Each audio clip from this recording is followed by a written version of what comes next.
భారత్పై అమెరికా సుంకాలు, Ukraine Russia యుద్దం విరమణపై అస్పష్టత నేపథ్యంలో భారత్ అమెరికా వాణిజ్య ఒప్పందంపై ప్రతిష్టంభన నెలకొంది. భారత్పై తొలుత 25% వాణిజ్య సుంకాలు విధించిన ట్రంప్ తాము వద్దని చెప్పిన రష్యా నుంచి చమురు కొనుగోలు చేస్తోంది అంటూ మరో 25% సుంకాలు విధించారు.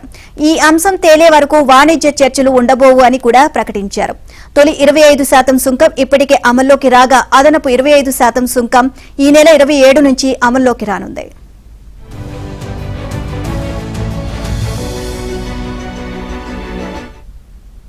మరోవైపు వాణిజ్య ఒప్పందంపై చర్చల ప్రక్రియ కొనసాగుతుంది అని, ఈ నెల 25 నుంచి 29 వరకు జరగాల్సిన 6 దశ చర్చల కోసం అమెరికా బృందం రానుంది అని భారత అధికార వర్గాలు తొలుత పేర్కొన్నాయి. కానీ అమెరికా బృందం పర్యటన రద్దయిందని తాజాగా కేంద్ర వాణిజ్య శాఖ వర్గాలు తెలియజేశాయి.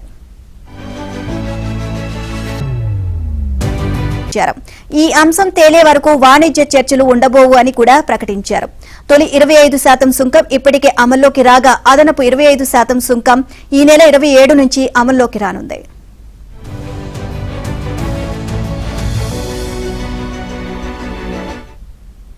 మరోవైపు వాణిజ్య ఒప్పందంపై చర్చల ప్రక్రియ కొనసాగుతుంది అని, ఈ నెల 25 నుంచి 29 వరకు జరగాల్సిన 6 దశ చర్చల కోసం అమెరికా బృందం రానుంది అని భారత అధికార వర్గాలు తొలుత పేర్కొన్నాయి. కానీ అమెరికా బృందం పర్యటన రద్దయిందని తాజాగా కేంద్ర వాణిజ్య శాఖ వర్గాలు తెలియజేశాయి.